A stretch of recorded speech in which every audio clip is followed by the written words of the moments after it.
And now, it's time for another Dice Tower review with Tom Vasel. Hey folks, today we're taking a look at a small card game called Circus.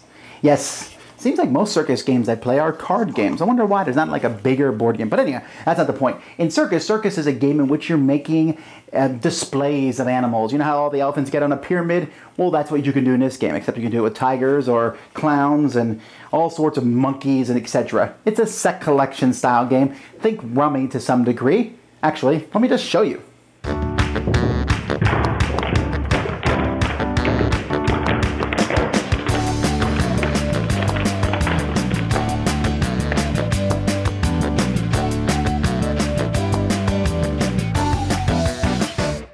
Each player in this game is going to have 6 cards in their hand, and then in the middle of the table there's going to be a pile of cards that you'll be drawing from, and there will also be some 4 face-up cards.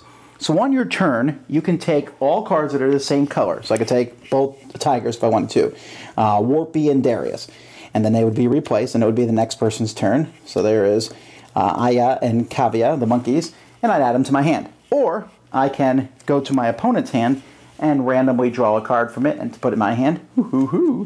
Or I can take the top card off the draw deck and add that to my hand. Those are the 3 options you have on your turn.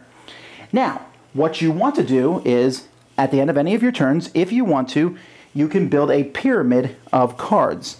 Now, when you're building a pyramid of cards, each card set that you have, you'll notice here that these are the acrobats, right?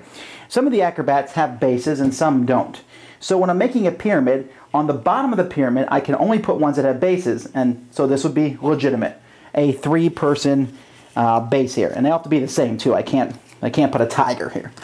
But I could, if I have a 3rd base, I could do this, but then I would need another one to make the full pyramid. Now once I have a pyramid out in front of me, I cannot modify or edit that pyramid. And pyramids are going to score you more points at the end of the game based on how big they are. In fact, you can see here, this is kind of a score sheet here, that shows you how many, for example, tigers, the tigers here, if you have 3 of them, that's 6 points. 6 of them, that's 20 points. 10 of them, that's 33 points. While over here, the jugglers are much smaller, the clowns, the trapeze, and so on.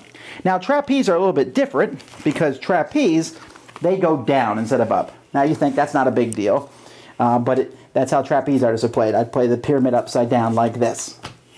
And again, I could just do a small pyramid if I want to, or a much bigger one. But what's different about trapezes is you can combine them with a regular pyramid and use the bottom trapeze card as the top of the other pyramid. So you can do that as long as the trapeze one is 3 cards at least, and the bottom one is at least 5 cards. So here I've made 2 pyramids. This here counts as a whole pyramid of cyclists, acrobats, and this here counts as a 3 pyramid of trapeze. And then there's monkeys. Monkeys are just basically, they can go anywhere in a pyramid. And there's lots of monkeys in the deck, so I can make a pyramid of monkeys and not have to worry if they have bases or not. Now in the deck are 4 special acrobats. When one of these shows up, players are going to bid to get the acrobat. Why? Because the acrobat's a wild. He can be used anywhere. Players are going to place 1 to 4 cards face down in front of them, turn them face up, and they will look at how much each card is worth. Whoever's the winner will discard the cards and take this and add this acrobat to their hand. One of the acrobats, who's about halfway through the deck, when he shows up, a scoring round will occur, and you'll score for each pyramid.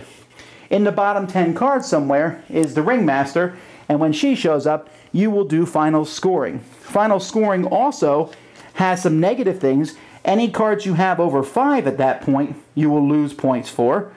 And each tiger in your hand cancels one of your pyramids, which is a really terrible thing. So you have to be really cautious. Tigers are worth the most points, but you have to be cautious when taking them that you're going to be able to play them out on the table. A couple more things about card design. In the top of the corner, you can see if it has a base or not. So when you're making a hand of cards, I can quickly look and see whether the card has a base or not. I would have also made the frame of the card of the color. I would have made the backgrounds also that same color so they're easier to see, but it is what it is. Most points at the end of the game is the winner. Okay, so that's Circus, Viola, Volente, Sensational Show.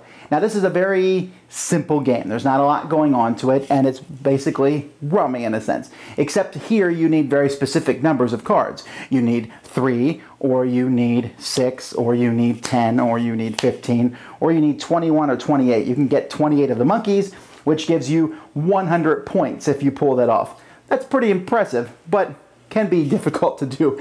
You need every monkey in the game, or at least most of the monkeys and some of the acrobats. Monkeys are the easiest thing to get because you can grab them, throw them out. Not a difficult thing to do. Tigers, you can, if you get 3 tigers, that's easy to throw out, but it's going to be tempting. I mean, when you get 6 points for 3 tigers, you'll get 12 points if you make 2 pyramids of 3 tigers, but you get 20 points if you make a group of 6. And if you can pull off that 10 cards, 33 points, that's going to be hard to pass up. And that's the way the game works. The trapeze thing being upside down makes no functional game difference, but being able to combine it with something else is cool. It's one less card to get more points.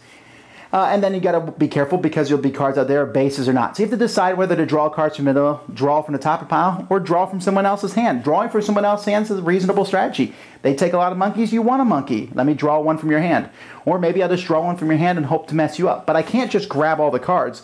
At the end of the game, too many cards can hurt me, especially tigers. So I have to be cautious and play as many sets, but it's when to play sets. You need to get the sets down. You want to make them bigger, but you don't want to wait too long or you won't get them out. I'm probably talking about this game much more than is needed with the strategy. This is a very easy-going game. Draw cards, collect them, play them. Very simple, but I liked it. I liked the theme. The circus theme was fun. The artwork is pretty cool. And it was just easy-going, entertaining time. So that's Circus. I like it. Dice Tower Judgment. Approved. Thanks so much for watching the Dice Tower videos. Find more great videos and reviews, as well as our top-rated audio podcast at Dicetower.com.